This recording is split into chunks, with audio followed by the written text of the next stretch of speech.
right, thank you everyone. Thanks for having me. Thanks so much, Chuck, for all the work you've done to put this meeting together. My name is Mike, and today I'm going to be talking about a new project that we've started. The title of my presentation is 50 Years On, Resurveying the Caves of the Lost Creek State Natural Area. So this is the iconic classic cave map that Jeff Sims produced in the 1970s of the Lost Creek Cave System. Lots of us are familiar with this map. He put it out on poster board.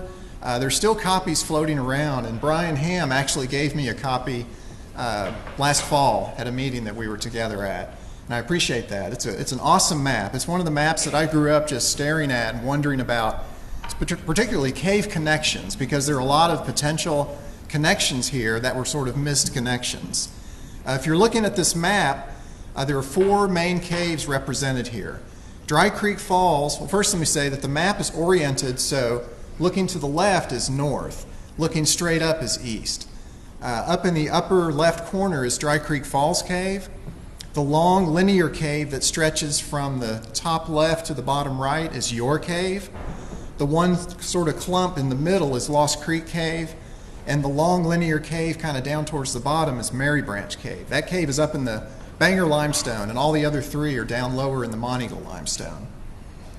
So this map was worked on. They started on this project in July of 1972, which lended the name 50 Years On for my presentation today, because it's been about 50 years since they started this project. They worked about 6 years. All of a sudden, they started finding the caves up in the Obi River Gorge, Xanadu, Zarathustra's, the Mountain Eye, and they wanted to kind of quit this project because there was drier, easier, big stuff to map up in the Obi River Gorge.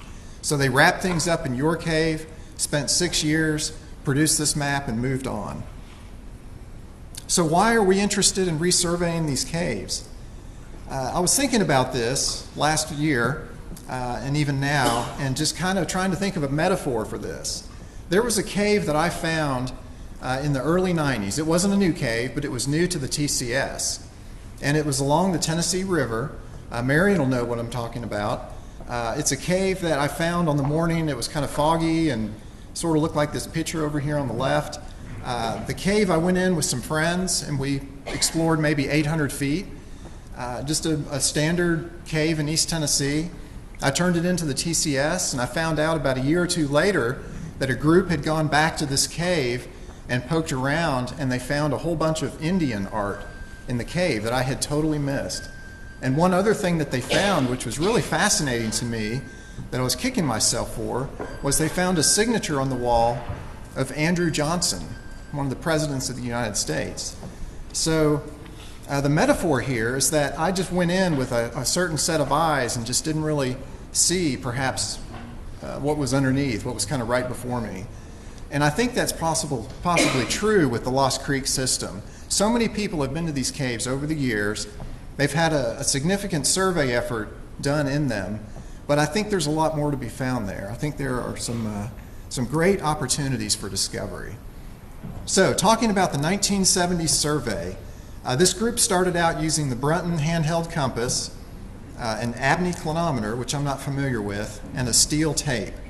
And later in the survey, I was communicating with Jeff Sims about some of this. They started using the Wilkie handheld compass, which was popularized by John Smyer and Ron Shavislak in Cumberland Caverns. And they took front sights only. There was not a single back sight taken on this whole survey project. So here are some scans of the survey book that they were using.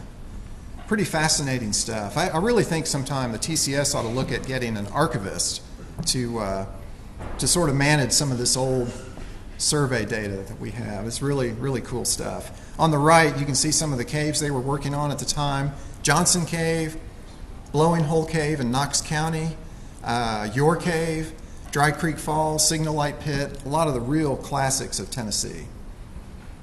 Here's some of the sketching they did. You can see the sketching is pretty good. There's some good floor detail. They label all the entrance, they label all the stations, they labeled the entrance, north arrow. There's no scale that I can see, but they had cross sections, so pretty good sketches from back then. So 10 years passed.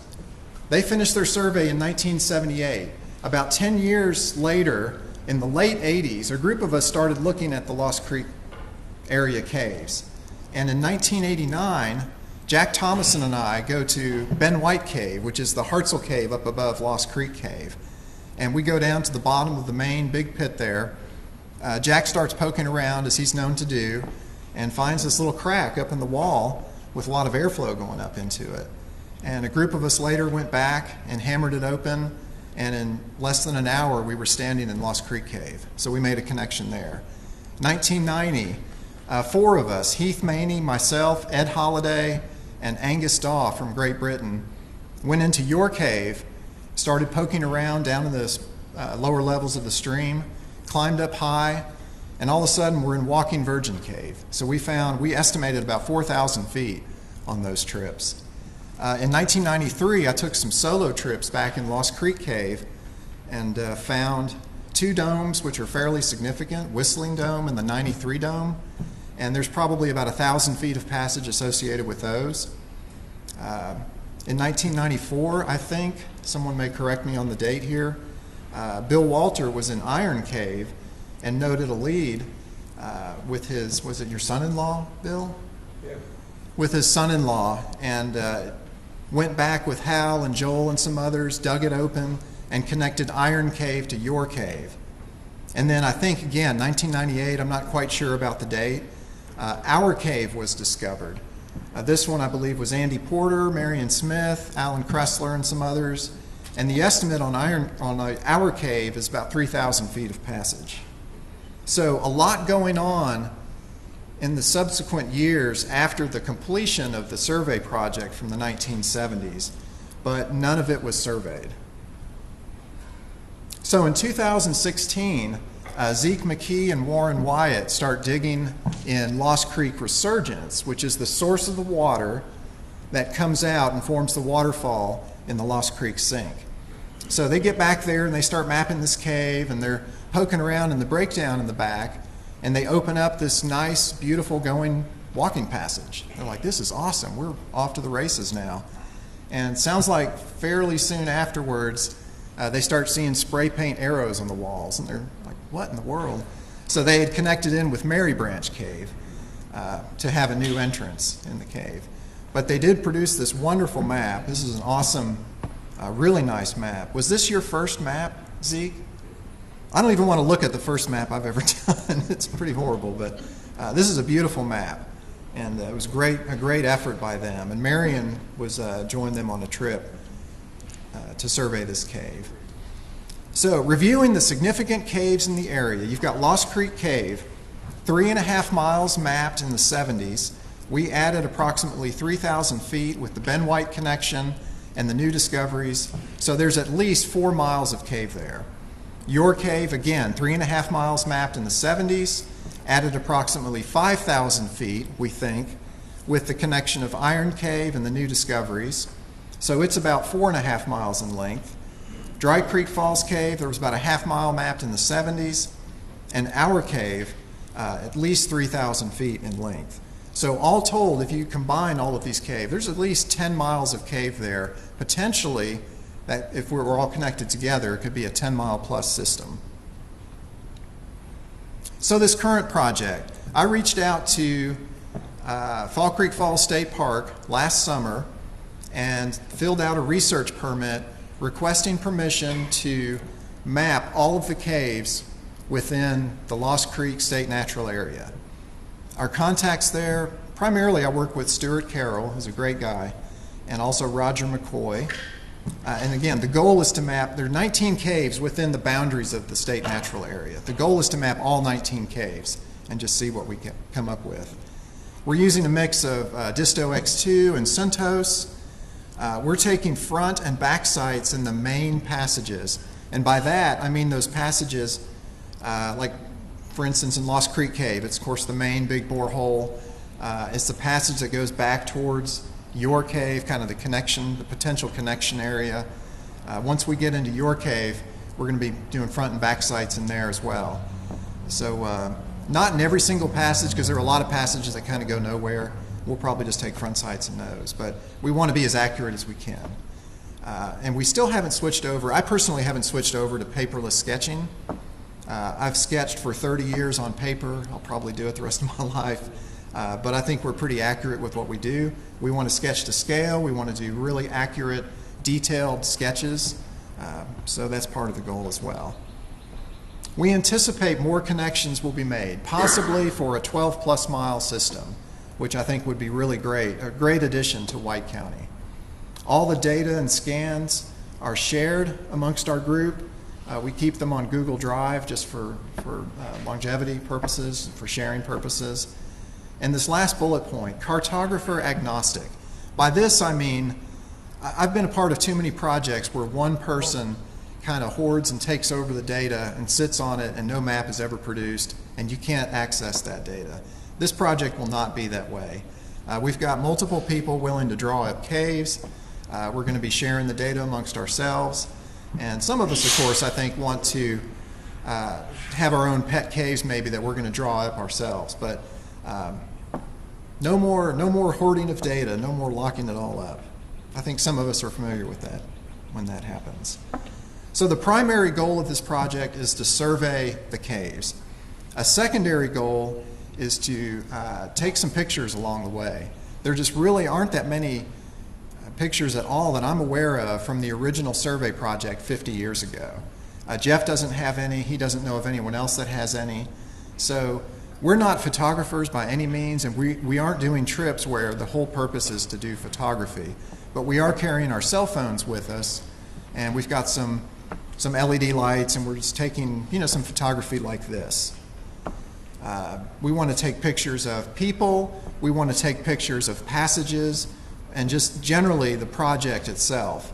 So in this upper left section here, you've got the Maney family, Heath and his two daughters, Reese and Mary Taylor, and then myself and Robert Oakes. This was one of our survey trips into Lost Creek Cave.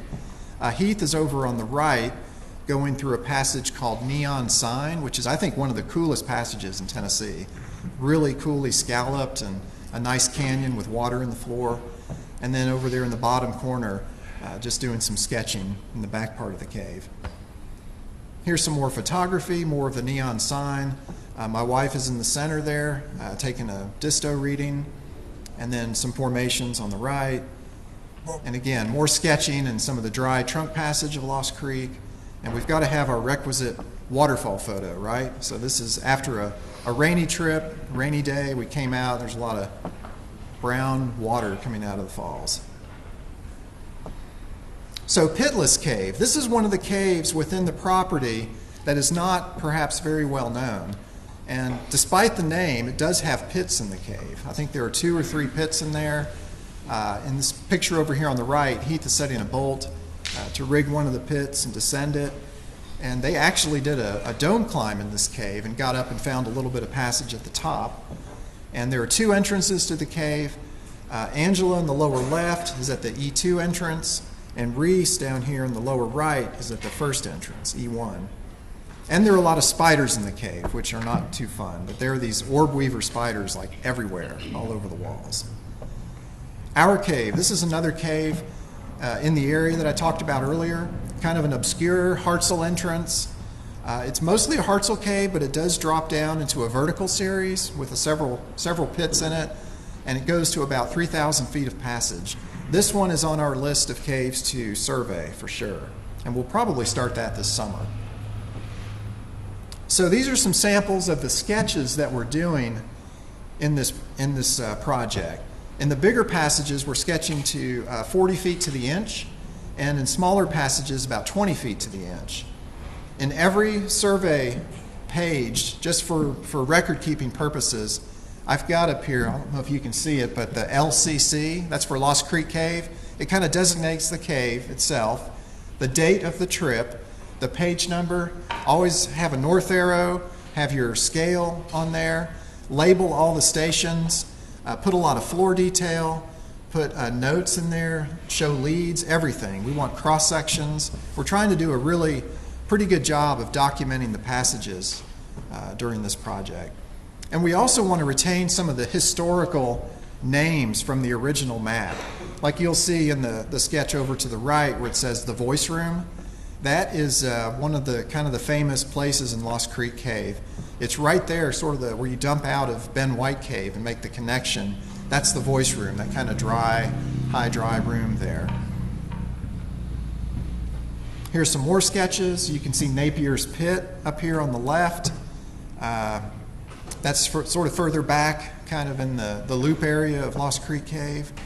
The sketch on the right is part of the entrance borehole, 40 feet wide by 40 to 50 feet tall. It's just a massive passage. And some more sketches here. One thing that I was really curious about when we started this project was trying to determine how accurate the survey was from the 1970s. I've stared at that map so much and seen how those caves just kind of look like they're going to connect and look like they're going to connect, and then they just kind of veer off. And I thought, well, I wonder if some of these caves are a little bit off, if they're just taking front sights and maybe not trying to be as accurate as they could have been, like if they could just get a little bit closer with a more accurate survey. So when I wrote Jeff and was talking with Jeff, he sent me a lot of his survey data from the 70s that he still had. So I took about 2 miles of that data and put it into Compass and was able to geolocate his entrance point on a LiDAR map. And so I put that in here, and you can see, this is not LiDAR of course, but you can see that it's lined up where the sink is, where the entrance should be. And when we started our survey, it turns out that we used the exact same station for our A1 as they did for their A1. So we could line up our survey right on top of their survey and see how close it was. Can anyone guess how close you think it might be?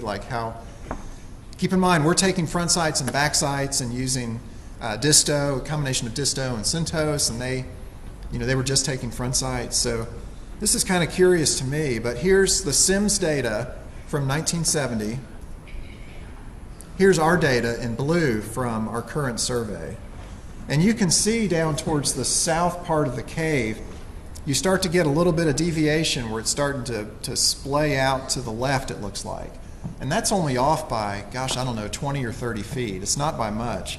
So it's pretty incredible to me how accurate their survey was from the 70s. I just thought that was really cool. So I want to acknowledge the work of John Zetterberg and the folks that helped him survey Hellhole Sink Cave, and also Zeke and Warren and Marion for surveying Mary Branch Cave. John and Zeke shared their data with me for Hellhole Sink Cave and Mary Branch. And you can see here on this map, it's a little hard to distinguish, but the yellow is Hellhole Sink Cave up in the upper left portion of this map. And this map is oriented north, going straight up. And you can see how Hellhole Sink kind of trends along that ridge line. Mary Branch Cave is in purple. It's further down to the lower right corner. And that's let me just say that Hellhole Sink Cave is up in the Pennington and is it the Warren Point sandstone? Okay. Mary Branch Cave is in the Bangor limestone, which is below the Pennington in purple. Lost Creek Cave, our data, we've got about 8,900 feet surveyed. That's the green, that's down in the Monteagle limestone. And then that blue sort of blob down there is Pitless Cave. It's about 880 feet long. Pretty soon, I think, once we start surveying your cave, our cave, Dry Creek Falls Cave, we'll have a pretty impressive map of caves spreading out here. So since the new research permit from last summer, we've had 8 survey trips in Lost Creek Cave. We've mapped 8,952 feet. In Pitless Cave, we've had 3 survey trips, 880 feet mapped. And in our cave, we've had 1 recon and rigging trip that the Manies did, just to check out the cave, refamiliarize themselves with it. I think Heath had been in that cave a long time ago, but it had been 20 plus years. So he wanted to go back and check it out before we start mapping the cave and set some bolts and stuff like that. So here's a list of the folks that have helped so far on the project. There have been 10 of us. You can see the number of trips in parentheses. And this was something, just to end the presentation, this was something Jeff sent me. I thought this was fascinating. This was from a local paper called Plain Talk in Sparta, Tennessee. And for $50,000 back in 1989, you too could own Lost Creek Cave. It was for sale along with 11 acres. Did anyone remember this? Joe, Douglas, do you remember this? I didn't either. But it did not come to my attention at the time. okay. But Jeff Sims sent this. He apparently had the original cutout from the newspaper. And so I thought this was kind of interesting. I like this last little byline down here. You'll be lost in its splendor when you purchase this unique acreage for only $50,000. I think, man, the SCCI would go crazy if they had this cave. I kind of like to reword this a little bit and say, you know, we're becoming lost in the splendor as we survey this unique acreage. So, anyway, that's my presentation. This is the entrance coming out, you know, the classic sort of daylight entrance as you come out of the cave. So thank you for your attention. If anyone has any questions, I'd be happy to answer them.